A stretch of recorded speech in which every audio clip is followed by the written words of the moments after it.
ഇത് നമ്മൾ ഔട്ട്ഡോർ പോണ്ടിൽ നിന്ന് പിടിച്ചുകൊണ്ട് വന്ന കുറച്ച് ഡഫ്നിയും പിന്നെ അതുപോലെ കുറച്ച് ബ്ലഡ് വേമും അങ്ങനത്തെ കാര്യങ്ങളാണ് നമ്മൾ ജസ്റ്റ് വലയിട്ട് കോരി എടുത്തുകൊണ്ട് വന്നതാണ്. ഇപ്പോൾ ഇവിടെ ഭയങ്കര തണുപ്പായ കാരണം നമുക്കധികം പുറത്തേക്ക് ഇറങ്ങാൻ പറ്റുന്നില്ല, നല്ല തണുപ്പാണ്. അപ്പോൾ നമ്മൾ ജസ്റ്റ് ഒരു സ്കൂപ്പ് എടുത്തുകൊണ്ട് വന്നതാണ് നമ്മുടെ ഫിഷിന് ഇത്തിരി ഫീഡ് ചെയ്യാന്ന് വെച്ചിട്ട്. കാരണം ലൈവ് ഫീഡ് ചില സമയത്ത് നമ്മൾ എന്തായാലും ഇട്ട് കൊടുക്കാറുള്ളതാണ്. അപ്പോൾ ഇതിനകത്ത് എന്തൊക്കെയുണ്ടെന്നാണ് ഞാൻ കാണിച്ചു തരുന്നത്. കണ്ടോ, ഡഫ്നിയ ബിഗായിട്ട് കിടക്കുന്നത് ഡഫ്നിയാണ്. അതുപോലെ ചെറിയ ഓറഞ്ചായിട്ട് കിടക്കുന്നത് നമ്മുടെ മൊയ്നിയാണ്.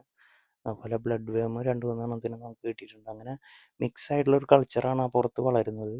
അത് വേറൊരു കാര്യം എന്ന് പറഞ്ഞാൽ നമ്മൾ വേറെ പ്രത്യേകിച്ച് ഫീഡോ അങ്ങനത്തെ കാര്യങ്ങളൊന്നും കൊടുക്കുന്നില്ല. ഔട്ട്ഡോർ പോണ്ടിൽ അത് നല്ലപോലെ വളരുന്നുണ്ട്. നമ്മൾ സിക്കിലിയറിൻ്റെ ബേബീസിനെ ഒഴിച്ച് കൊടുക്കാൻ വേണ്ടിയിട്ടാണ് കൊണ്ടുവന്നത്. കാരണം അവർക്ക് കുറച്ച് ലൈഫ് ഫീഡ് എന്തായാലും ഇത്തിരി കിട്ടുന്നത് വളരെ നല്ലതാണ്. അപ്പോൾ നമ്മൾ പിടിച്ചുകൊണ്ട് വന്നതിന് അങ്ങനെ നമുക്ക് ഡയറക്റ്റായിട്ട് ഒഴിച്ചു കൊടുക്കാം. കാരണം ഇതിനെ വാഷ് ചെയ്ത് ക്ലീൻ ചെയ്യേണ്ട ആവശ്യമൊന്നുമില്ല. നല്ല പോണ്ടിൽ കിടക്കുന്ന കാരണം അവർക്ക് ഒരു പ്രശ്നമില്ല.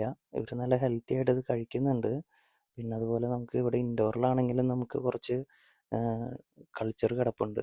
അതുപോലെ നമ്മുടെ ഗപ്പീസ് ആണെങ്കിലും ഇത് വെയിറ്റ് ചെയ്തിരിക്കുന്നതാണ്. ഇതെല്ലാം നമ്മുടെ കോയി ഗപ്പിയാണ്. ഇവർ നല്ല ഹെൽത്തി ആയിട്ട് വലുതായിട്ടുണ്ട്.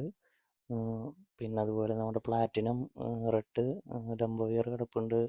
അങ്ങനെ എല്ലാ ഗപ്പികളും, പിന്നെ നമ്മുടെ ക്യാൻഡി ബീറ്റ, അതുപോലെ ഇമ്പെല്ല കിടപ്പുണ്ട് ഇവിടെ.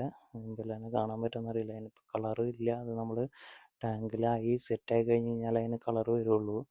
അതുപോലെ എല്ലാ ഫിഷും ഹെൽത്തി ആയിട്ട് വളരുന്നുണ്ട്.